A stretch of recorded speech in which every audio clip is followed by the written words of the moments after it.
Bonjour Rebecca Balestra. Bonjour. De quoi vous nous parlez ce dimanche? Alors, une fois n'est pas coutume, je vais ouvrir ma chronique en citant le commentaire d'un auditeur. Ça me permettra d'y répondre.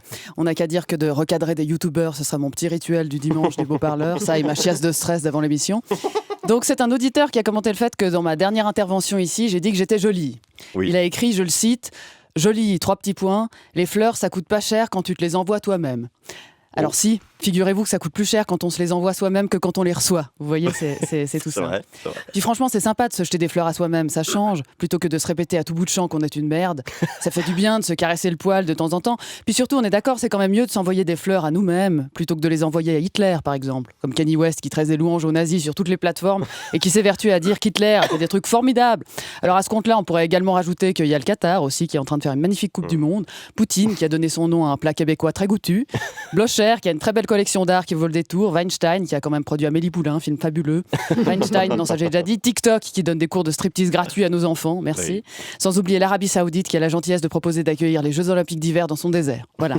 Mais des fois on fait l'apologie de trucs pas jouasses, c'est comme ça, par exemple aujourd'hui, 11 décembre, c'est la fête de l'escalade à Genève, alors que franchement, ça fait plus de 400 ans qu'on se gauche d'avoir repoussé 12 PNQ en leur jetant du minestrone à la tronche, qu'on se jute dessus parce qu'on a gagné la guerre en pyjama.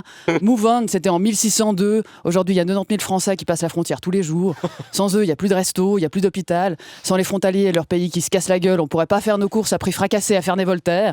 Alors plutôt que de les appeler les ennemis de la République, on ferait mieux de pas trop se la ramener. Après, on s'entend, hein, si les Français gagnent la Coupe du Monde dimanche prochain, on referme nos frontières hein, parce qu'ils n'ont pas fini de nous faire chier. Hein, ceux-là. L'escalade, de toute façon, c'est plus que c'était depuis qu'on a interdit les pétards aussi. Oui. Dans les marmites, il n'y a plus que les légumes en masse-pain et c'est infâme. Pâte de fruits, c'est la punition ultime. La pâte de fruits, on est d'accord, c'est infect. Qui aime ça? Personne. C'est épouvantable et malheureux, mais à mon avis, il y a plus de gens qui aiment Hitler qu'il y a de gens qui aiment la pâte de fruits. Mais ça, c'est bien genevois, c'est bien calviniste, c'est bien prote de faire des fêtes où on se fait droit chier la meule, à passer sa nuit, à péter sa vieille soupe, à se faire réveiller par des couillons qui font du fifre et tambourin en bonnet de nuit. Non, c'est le cauchemar, c'est des visions d'enfer. Décembre, c'est vraiment la punition. C'est Nathanaël Rocha qui a fait remarquer quand le panettone et le vin chaud, on n'était pas gâtés. Et j'abonde, je suis d'accord, c'est infect tous ces mets festifs. Le pain d'épices, le marron glacé, tu m'étonnes qu'il y a plus de suicides à Noël. Après le mois de novembre et son stratus, c'est vraiment le coup de massue, le marron glacé. Nougat aussi, pas fastoche, le nougat. Cette plaque de vomi séché que tu perds 3 dents quand t'en croques une morse. Mais bon. Non mais j'arrête de casser du sucre parce qu'il y a des gens qui vivent de ça quand même. Bah oui. Je leur tire mon chapeau à ces confiseurs, c'est pas facile de vendre des trucs aussi deg. Faut vraiment être en paix avec sa conscience. Bravo à vous.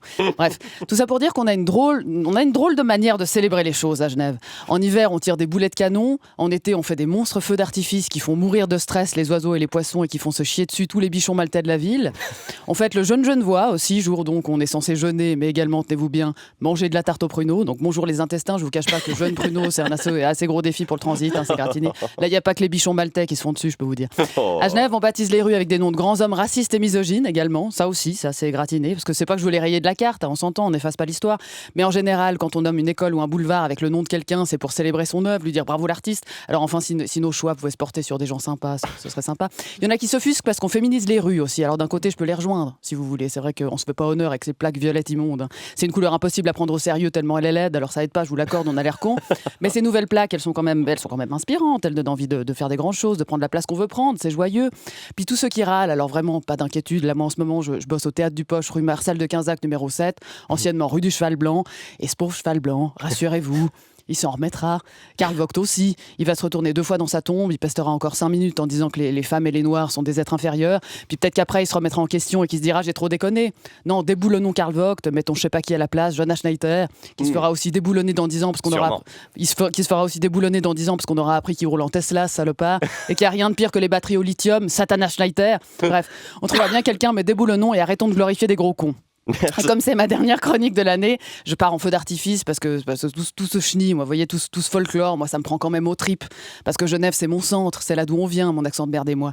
Alors voilà, c'est mon grand final pour 2022. Soyons joyeux, cassons la marmite, faisons tout péter, jetons-nous de la soupe à la gueule, feu d'artifice, décolonisons la ville, chassons le stratus, offrons-nous des fruits confits, des marrons glacés, feu d'artifice, offrons-nous du nougat si on a les dents bien accrochées, et offrons-nous des fleurs à nous-mêmes si ça nous fait plaisir. Bouquet final, on se voit en 2023. Merci Rebecca Balestra.